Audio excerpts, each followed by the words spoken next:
Welcome to the show. It's fair to say it's all kicking off. Since the Labour Party yesterday denied there'll be the opportunity for a full national inquiry into the scandal that gripped Oldham. Elon Musk has got involved, Nigel Farage has got involved, Kemi Badenoch has got involved. Everybody is saying this simply isn't good enough. Well, today I'll be joined by a council whistleblower who said that when he tried to raise red flags, it was he who found himself on the receiving end of an investigation. And later in the show, I'll be joined by an inspiring single mum from Cornwall, never been involved in politics in her life, so moved by what's going on, so outraged by the political ineptitude to deal with it. She wants to organise a million women march to London. And hey, let's get a few blokes along while we're at it to show the country we've simply had enough of the politicians, of the councillors, of the media, of the entire establishment burying its head in the sand about this issue, which is Britain's shame. Get in touch, GBNews.com/your say. And Kemi Badenoch has demanded that the government launches an immediate inquiry into child exploitation in Britain, despite not doing that for 14 years in power. And this comes as Sir Keir Starmer is attacked over his handling of the Oldham Grooming Gangs scandal when he was head of the Crown Prosecution Service, with Labour blocking an inquiry into his conduct at the time. Well, it's now emerged that Conservatives also rejected a national inquiry into grooming gangs back in 2022 when they were in government. Let's get more on this now with our national reporter, Charlie Peters, the reporter really who's got this story rolling around the world. Again, Charlie, it just has absolutely kicked off. Yesterday was busy. Today makes that pale in comparison. Elon Musk getting involved, calling this the worst mass crime against the British people ever, calling for people to be put in jail in British politics. This will not go away. And by Jove, Charlie, you've caused one hell of a furore. Yeah, it's not every day you break a news line and the richest man in the world shares it, but that's exactly what's happened, and it has gone around like wildfire, as you say, Martin. And this latest development in the last couple of hours from Wes Streeting, the health secretary, he's saying that Elon Musk's comments have been misjudged and misinformed. He didn't specify which comments, but I imagine it's his stark criticism of Jess Phillips, the safeguarding minister, after we revealed that she had rejected, after a almost 4-month delay, a request from Oldham Council for a government-led inquiry. But Wes Streeting has said today that he is going to be working with the government to implement the recommendations of the independent inquiry into child sexual abuse. And that's in response, of course, to Kemi Badenoch coming out on the back of our exclusive story, saying that we need not just a review into Oldham, but a review around the entire country. But speaking to survivors, Martin, they always say the same thing to me. The ICSA report was not sufficient, okay? It mentioned Rotherham just once in 400 pages. It was tasked with looking at the grooming gang scandal, but it just did not go to towns and cities where there have been credible reports of this abuse going on. At GB News, we've compiled at least 50 different towns and cities where there have been successful prosecutions or indeed compelling testimony that we've seen to lead us to believe this sort of abuse has been going on for some time. And the independent inquiry just didn't go there. That was commissioned by the Conservatives, but many survivors believe that that inquiry just lost sight of its actual mission. It went astray. It didn't achieve what's needed. And so, unfortunately, there are now these new calls for a fresh inquiry to make up for what was missed before.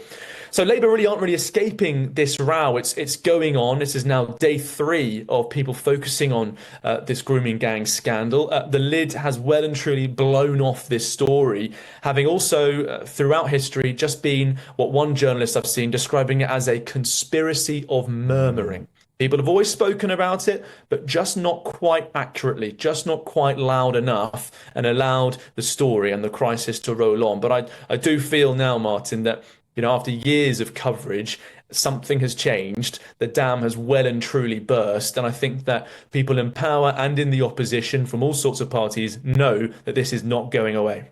Charlie Peters, I think you're absolutely right. And it's extraordinary that it's taken a foreign national, Elon Musk, to really kind of put the cat amongst the pigeons by getting involved like this. Some people are criticising him for doing that. But look, we're having this conversation again. I myself was retweeted by Musk earlier. Strange thing to happen, because I just pointed out that an Oldham safeguarding officer, you know this story very, very well, Shabir Ahmed.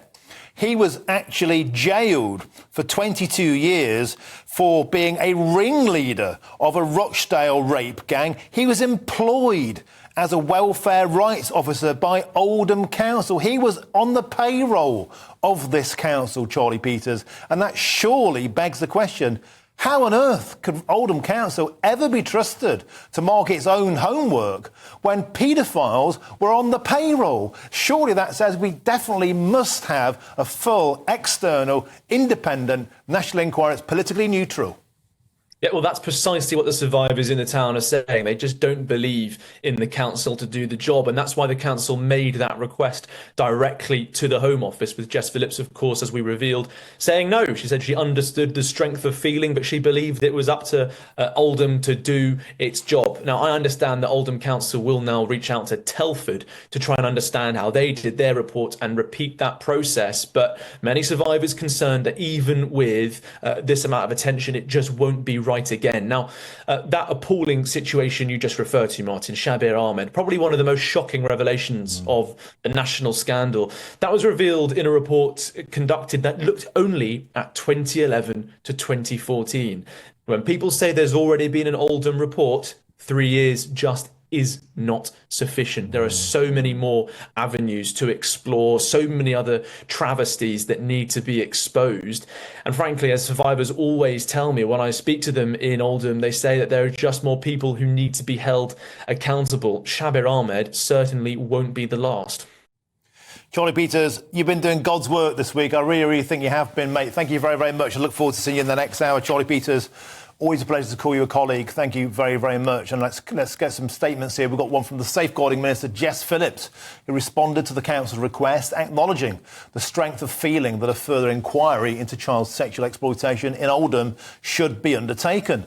In letters to the Council Executive, Phillips apologised for delays in responding but maintained the local authorities should take the lead, saying it is for Oldham Council alone to decide to commission an inquiry into child sexual exploitation locally, rather than for the government to intervene. And she welcomed the Council's resolution to continue its work with victims and survivor. And Councillor Arooj Shah, the leader of Oldham Council, said this: since October, we've been working on setting up that independent inquiry, liaising with Oldham survivors and also Telford Council, which conducted a similar inquiry. The independent inquiry will build on the findings of the Greater Manchester inquiry into non-recent safeguarding issues in Oldham. We're working closely with survivors and survivors' families to ensure that they don't just have a voice, but will have a central role in developing this inquiry. Well, amid the ongoing discussion around grooming gangs and child exploitation, a Conservative councillor in Tameside, that's the neighbouring area to Oldham, released a video of him challenging the council leaders over the figures in 2022. And let's take a listen. The figures that I have quoted are from a Tameside Council presentation. In that presentation, which some of the members were there, it states on slide 3, which I have already provided to the police, and it says on that slide that in excess of 30 cases of child sexual exploitation take place in Tameside every single quarter. So that means, take that every quarter, that means 120 children each year are victims of CSE. Okay?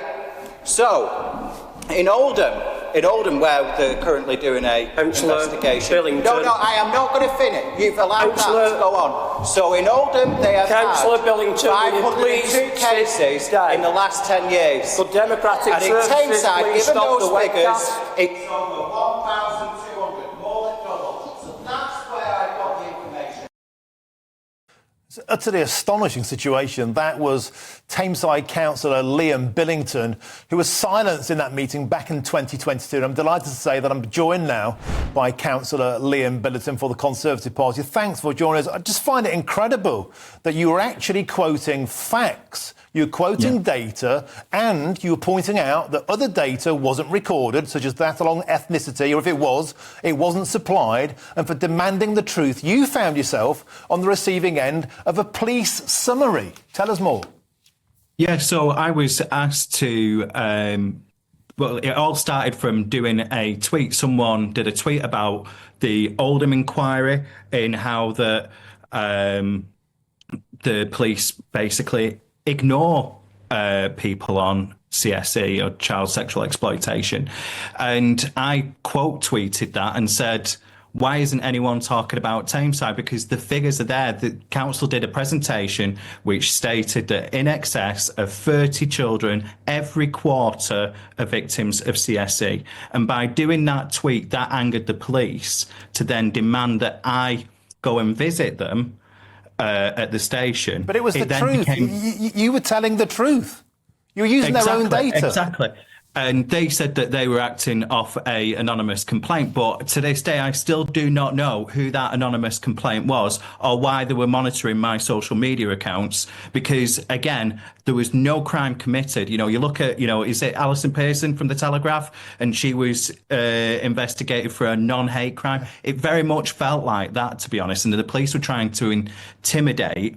But what was happening was, actually, it was all done in cahoots, because the following week there was a full council meeting. And because a colleague of mine, Councillor Ruth Welsh, wasn't able to come due to a family funeral, we then moved it to the following week. But that hadn't been passed to the Labour councillors. And they announced in the meeting that I was refusing to cooperate with a child grooming investigation, making out as if I was obstructing information about child grooming. So any member of the public watching that would think that I'm involved in child grooming, which is not the case at all. But that is the modus operandi of what GMP do.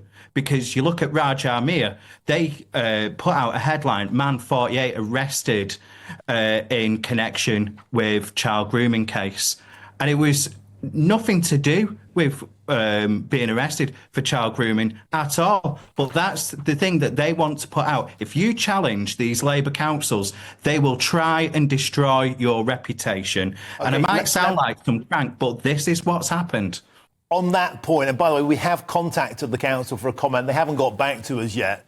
But on that point and others, such as the one I raised earlier about Shabir Ahmed, who was a safeguard warden, somebody employed by Oldham Council whose job was meant to be to protect children. Instead, Liam Billington, he ran the Rochdale rape gang. He was sentenced to 22 years in jail for his part on that. He was on the payroll at Oldham Council. With all of this in mind, do you have any faith whatsoever in there being a case for Oldham being allowed to mark its own homework? Why would they shame themselves? Why would they dig this all up? The human nature would be to try and bury the cats, surely. And so with that in mind, surely the only resolution, the only route forward, Liam Billington, is for a full, independent, transparent, apolitical national inquiry into this.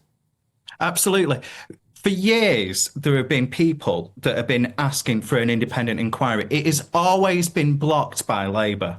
They have never requested one. They've been in control of the council. They've lost control of the council now. The only reason why this request has come about from Oldham Council is because the council is in no overall control. They've lost 3 leaders over this issue. Yeah. There was Councillor Sean Fielding, who called it barefaced lies. He lost his seat. Then Arood Shah, she lost her seat. Then Amanda Chatterton, who said that in a council meeting that grooming didn't destroy the lives of these girls, or words to that effect. And that is reason why they shouldn't be allowed to mark their own homework. It also goes much deeper as well, because you look at the MPs in Oldham. So Angela Rayner, her old constituency boundaries, they covered Oldham. And the minister under her, Jim McMahon, he was leader of Oldham Council. So if there's an inquiry to come out, this is going to be very embarrassing for 2 very senior members of the Labour government. They do not want this information coming out, because I'm telling you now, there is lots more, because there's the likes of Raj Amir, who I believe has only just scratched the surface on this. OK, we have to leave it there. Thanks very much. And by the way, we're not implying that any of those names mentioned there were involved in this. And we have reached out to Tameside Council for a comment over that council meeting and things that have just been said there. We have not received a response from them yet. But of course, if we get that, we will bring it to you on today's show. Thanks for joining us there. That's Councillor Liam Billington. Thank you very much.